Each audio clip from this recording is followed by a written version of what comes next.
Merci beaucoup, mesdames et messieurs. Soyez les bienvenus aux fidèles téléspectateurs internautes de Raibu TV.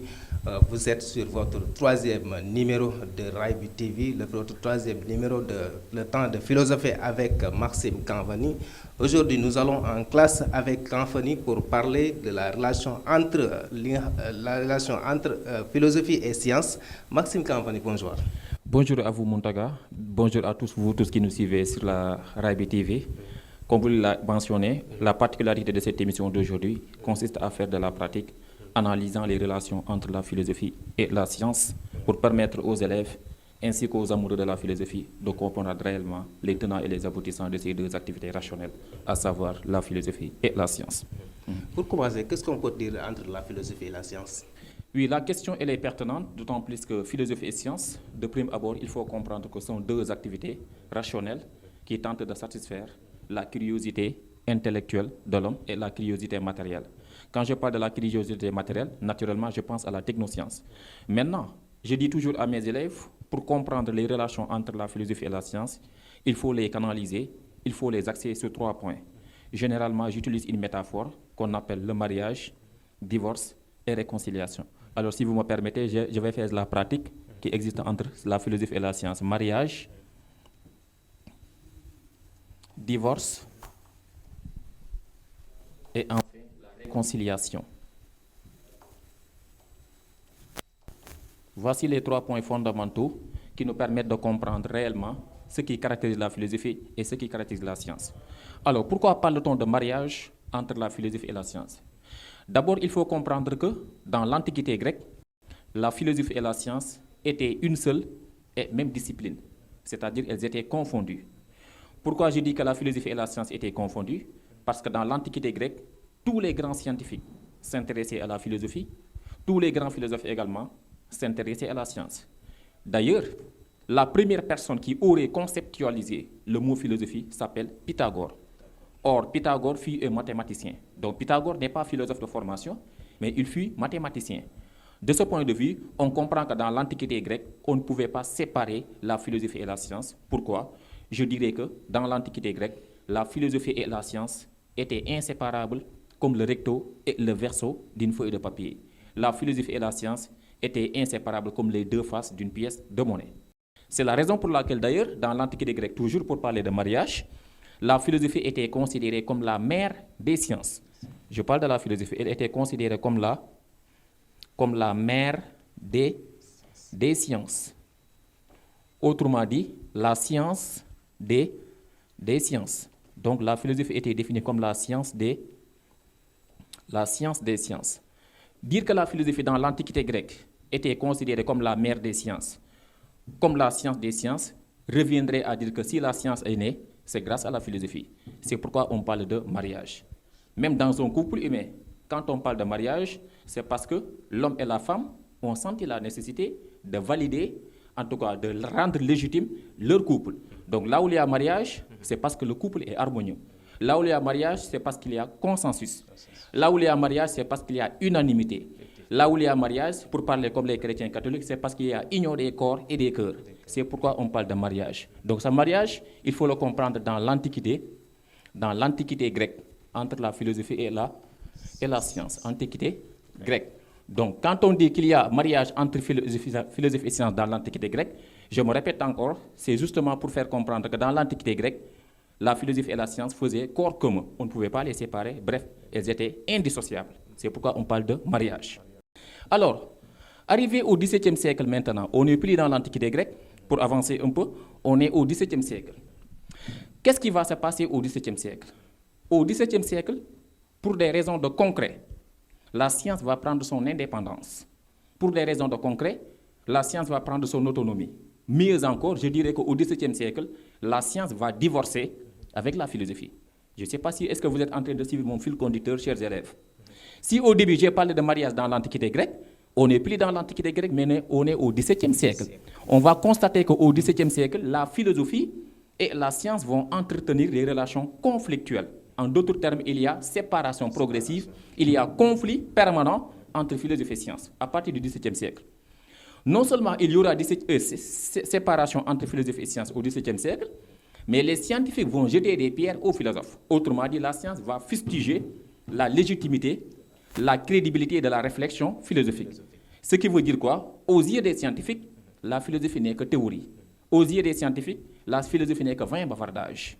Aux yeux des scientifiques, la philosophie, ce n'est qu'un ensemble de rêveries inutiles. En d'autres termes, selon les scientifiques, la réflexion philosophique, elle est incapable de se prononcer sur les questions ponctuelles de notre temps. Par conséquent, il faudra divorcer avec la philosophie. Alors, s'il en est ainsi, c'est parce que tout simplement, la technoscience a tendance à prendre en charge nos préoccupations matérielles. Et j'en profite également pour dire aux élèves, ne faites pas la confusion, ne faites pas l'erreur, l'amalgame de faire la confusion entre la philosophie et la technique. Il y a entre la science et la technique. Donc, il y a une différence fondamentale entre la science et la technique. D'abord, qu'est-ce que la technique et qu'est-ce que la science? La science, c'est une technique. La science, c'est l'ensemble des connaissances. Ce sont des connaissances rationnelles. La science, c'est quoi? La science, c'est une connaissance rationnelle, caractérisée par l'objectivité, l'universalité, l'unanimité, la capacité de parvenir à des connaissances dont on peut faire la preuve. Donc, je répète la définition que j'ai émise. La science, c'est l'ensemble des connaissances, c'est un ensemble de connaissances rationnelles, caractérisé par l'objectivité, l'universalité, l'unanimité, la capacité de parvenir à des connaissances dont on peut faire la preuve. C'est une façon de montrer que dans cette définition, j'y ai introduit quelques caractéristiques de la science. Donc la science, elle est caractérisée par l'objectivité, l'universalité, l'unanimité, le consensus et la neutralité axiologique, si vous voulez. La science, elle est caractérisée par l'impartialité. Nous sommes d'accord. Par contre, la technique, c'est une science appliquée. La technique, c'est l'ensemble des connaissances. La technique, c'est l'ensemble des procédés mis en œuvre afin d'obtenir des résultats utiles. Donc, si nous sommes en train de faire notre émission convenablement, en direct, si je peux m'exprimer, c'est parce qu'il y a la science et la technique. C'était une façon de faire comprendre aux élèves, la science à elle seule ne peut pas satisfaire l'homme. Contrairement aux élèves qui pensent que la science, elle prend en charge nos besoins matériels. Non, c'est une erreur. La technoscience, elle est capable de prendre en charge nos préoccupations et nos aspirations matérielles. C'était une façon de montrer que la science à elle seule, elle est abstraite. Donc, pour que la science soit matérielle, fondamentalement, il faut qu'elle soit caractérisée, il faut qu'elle soit fortifiée par la technique. C'est pourquoi on parle de couple techno-science. Donc, le monde d'aujourd'hui, naturellement, est dominé et caractérisé par ce qu'on appelle la technoscience. Grâce aux prouesses de la technoscience, le monde d'aujourd'hui, les hommes parviennent à s'entendre, à communiquer, à se communiquer, à se parler via WhatsApp, Facebook, Instagram, Twitter. Maintenant, tous ces résultats positifs nous ont été facilités par ce qu'on appelle la technoscience. Donc, ce n'est pas seulement la science, mais il y a ce qu'on appelle le couple technoscience. Autre élément de réponse également, pour comprendre réellement ce qui caractérise la science, généralement, je dis à mes élèves, considérons la science comme amour, par exemple. Généralement, on dit que la science est amour, pour faire un jeu de mots.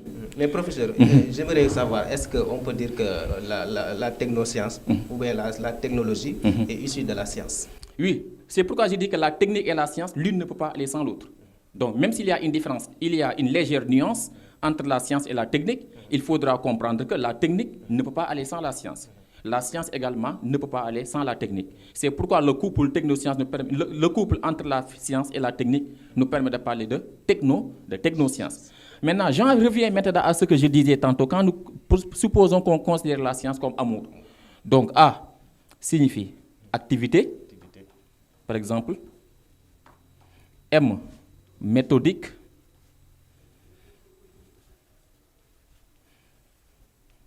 O, objective.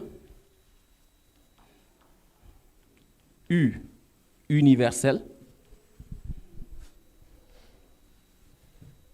Et enfin R, rationnel. C'est pourquoi je disais que la science est amour. Donc, chaque lettre pourrait avoir une signification. A signifie activité, pour montrer que la science, c'est une activité méthodique, objective, universelle et rationnelle. Donc, c'est pourquoi je disais que la science est amour. Maintenant, pourquoi est-ce que la science maintenant se distingue de la philosophie? Parce que tout simplement, il y a des points qui montrent, qui légitiment l'idée selon laquelle la science n'est pas la philosophie. En science, par exemple, en technoscience, il y a ce qu'on appelle la satisfaction des besoins matériels. Or, on comprend que la philosophie, souvent, elle est caractérisée par ce qu'on appelle la querelle des idées. Autrement dit, les philosophes passent tout leur temps à se chamailler, à se contredire entre eux, ils n'arrivent pas à trouver un consensus, une unanimité. Par contre, en science, il y a unanimité, il y a ce qu'on appelle l'accord des esprits compétents. Quelques exemples de vérités scientifiques qui montrent que la science elle est caractérisée par l'union, par l'accord des esprits compétents, par le consensus. Par exemple, l'eau est sans saveur, inodore et incolore. C'est une vérité scientifique acceptée, me semble-t-il, par toute la commission, par toute la communauté scientifique. Par exemple, l'eau bout à 100 degrés. Le soleil se lève à l'est et se couche à l'ouest. Ce sont des vérités scientifiques sur lesquelles les scientifiques sont d'accord là-dessus. Donc, il n'y a pas de contestation là-dessus, il n'y a pas de désaccord. Par contre, en philosophie, la philosophie, on l'a constaté, nous le savons, elle est souvent constatée, caractérisée par ce qu'on appelle le désaccord, le manque de consensus, comme l'aurait affirmé un philosophe grec qui s'appelle Aristote, qui disait clairement, je cite, j'ouvre des guillemets, les philosophes ne sont d'accord que sur leur désaccord. Une façon de montrer que le désaccord est inscrit au cœur de la réflexion philosophique selon Aristote. Maintenant, là où il y a désaccord en philosophie, il y a accord en science. Là où il y a manque de consensus en philosophie, il y a unanimité en science. De ce point de vue, on comprend que la philosophie et la science semblent être opposées dans leur démarche et dans leurs caractéristiques. Pourquoi la philosophie et la science sont différentes dans leur démarche et dans leurs caractéristiques? Parce qu'à l'entame de mes propos, j'ai eu à dire que toute la philosophie et la science, toutes les deux sont deux activités rationnelles. C'est-à-dire elles sont fondées sur la raison. Mais les deux n'ont pas les mêmes démarches pour accéder à la vérité. La science, elle cherche la vérité en posant la question du comment. Par contre, la philosophie, quant à elle, elle pose la question du pourquoi pour accéder à la vérité. De ce point de vue, on comprend que philosophie et science semblent être opposées dans leur démarche et dans leurs caractéristiques. C'est bien. Mais est-ce qu'on peut dire que tout philosophe est un scientifique? Est-ce que le contraire est vrai? Oui, le philosophe pourrait être un scientifique. Je prends quelques exemples de philosophes qui sont scientifiques parallèlement philosophes. L'exemple de René Descartes. Je dis aux élèves que quand René Descartes disait le cogito ergo sum, la fameuse formule le cogito ergo sum, je pense donc je suis, Descartes ne parlait pas en tant que philosophe, mais il parlait en tant que scientifique. Donc Descartes, il fut philosophe, parallèlement scientifique. L'exemple de Galilée, par exemple. Galilée fut un scientifique, mais en même temps philosophe. L'exemple de Pythagore également, qui a eu à faire le tour de certains pays pour aller à la quête de la sagesse. Or, si l'on en croit à sa définition étymologique, d'un point de vue étymologique, il semblerait que le mot philosophie soit composé de deux concepts. Philo, qui signifie amour, dérivé des verbes grecs philéen, aimer, sophia, qui signifie sagesse, connaissance et vérité. Donc, globalement, la philosophie pourrait être définie comme l'amour de la sagesse. Or, Pythagore, qui fut un scientifique, a eu à faire ce qu'on appelle le voyage dans certains pays pour aller à la conquête de la sagesse. Donc, parallèlement, on peut dire que Descartes, il fut un philosophe et un scientifique. Pythagore, même chose. L'exemple aussi de Galilée. Donc, pour répondre à votre question, je dirais clairement qu'on peut être scientifique en même temps philosophe, comme on peut être philosophe en même temps scientifique. Mais on voit aussi qu'il y a beaucoup de philosophes aussi qui sont des scientifiques. Malgré tout, ils sont tous là pour chercher la vérité, rien que la vérité, pour prouver l'existence de la vérité par des méthodes de contradiction. En philosophie, on se fonde sur le désaccord pour apporter sa réponse sur ce qu'on cherche. Mais par contre, avec la science, c'est quelque chose qui est exact, par exemple. Ça base sur des calculs et des théories à qui on peut démontrer qui est palpable. Mais aujourd'hui, qu'est-ce qui nous prouve que tout ce que les philosophes disent, les scientifiques ne le prouvent pas, ne peuvent pas démontrer correctement avec des chiffres aussi? Là aussi, la question va dans le sens où il y a différence fondamentale entre philosophie et science. Parce que comme vous l'avez effleuré dans votre question, en science, certaines vérités sont démontrables. En science, certaines vérités peuvent être prouvées. Tel n'est pas le cas en philosophie. Pourquoi? Parce que la philosophie a souvent tendance à réfléchir sur les choses qui sont au-delà de la physique. Je pense à la métaphysique, sur des questions comme Dieu, l'âme, le destin, la mort. Ce sont des notions qui sont abstraites qu'on ne peut pas toucher. Maintenant, là où le philosophe a tendance à réfléchir sur les choses qui sont au-delà de la physique, de ce point de vue, on comprend que le philosophe est incapable de démontrer ces vérités de manière physique, de manière tangible, de manière palpable, contrairement à la science. En science, certaines vérités sont démontrables. En science, certaines vérités peuvent être prouvées. Par exemple, prenons l'exemple des nouvelles technologies de l'information et de la communication dont j'ai évoqué tout à l'heure. Donc, les nouvelles technologies de l'information et de la communication, fondamentalement, nous ont été satisfaits, ont été créées par ce qu'on appelle des scientifiques.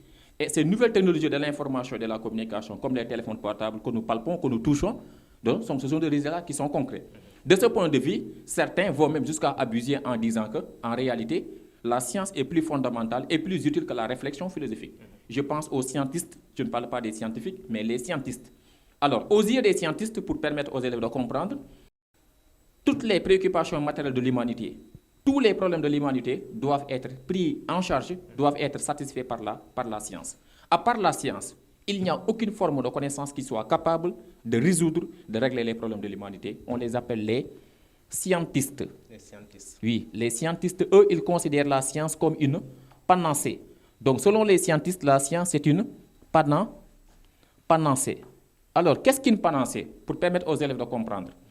Une panacée n'est rien d'autre qu'un remède universel qui soit capable de régler tous les problèmes de l'humanité. Donc, une panacée, c'est un remède universel qui règle tous les problèmes de l'humanité. Donc, aux yeux des scientistes, la science, elle est considérée comme une panacée dans la mesure où elle est apte, elle est capable de régler tous les problèmes matériels de l'humanité. Mais là où il faut mettre l'accent également, je l'ai évoqué la fois dernière, c'est un point très important, c'est que l'homme n'a pas seulement des besoins matériels. L'homme aussi, quoi qu'on puisse dire, il a des aspirations spirituelles, intellectuelles et éthiques. Or, il s'est trouvé que ces aspirations spirituelles et intellectuelles et éthiques n'ont pas été prises en charge par la science. Dès lors, il sera fondamentalement nécessaire de se pencher sur la citation de l'humaniste et l'écrivain français François Rabelais qui disait, je cite, je vous déguillaume, « Science sans conscience n'est que ruine de l'âme ». Une façon de montrer que si la science n'est pas accompagnée par la conscience philosophique, si la science n'est pas moralisée, si la science n'est pas humanisée, elle risque de pervertir et risque de rendre l'homme mauvais. Voilà, M. Kanfani, on est au terme de cette émission. Est-ce que vous pouvez faire une brève résumé de ce qu'on vient de dire? Oui, pour résumer, pour synthétiser, je dirais que nous avons évoqué 3 points fondamentaux, 3 points essentiels que j'ai appelés mariage, divorce et réconciliation. Dont le premier point est le suivant. Mariage, pourquoi? Parce que tout simplement, dans l'Antiquité grecque, la philosophie et la science entretenaient des relations compatibles. En d'autres termes, tous les grands scientifiques s'intéressaient à la philosophie, tous les grands philosophes également s'intéressaient à la science. Voilà pourquoi on parle de mariage. Pourquoi? Parce que tout simplement, dans l'Antiquité grecque, la philosophie et la science étaient indissociables et inséparables. Raison pour laquelle d'ailleurs Aristote disait, le philosophe est celui qui détient la totalité du savoir dans la mesure du possible. Une façon de montrer que dans l'Antiquité grecque, le philosophe était perçu, était considéré comme un savant, comme un érudit. Ça, c'était le premier point qu'on a évoqué.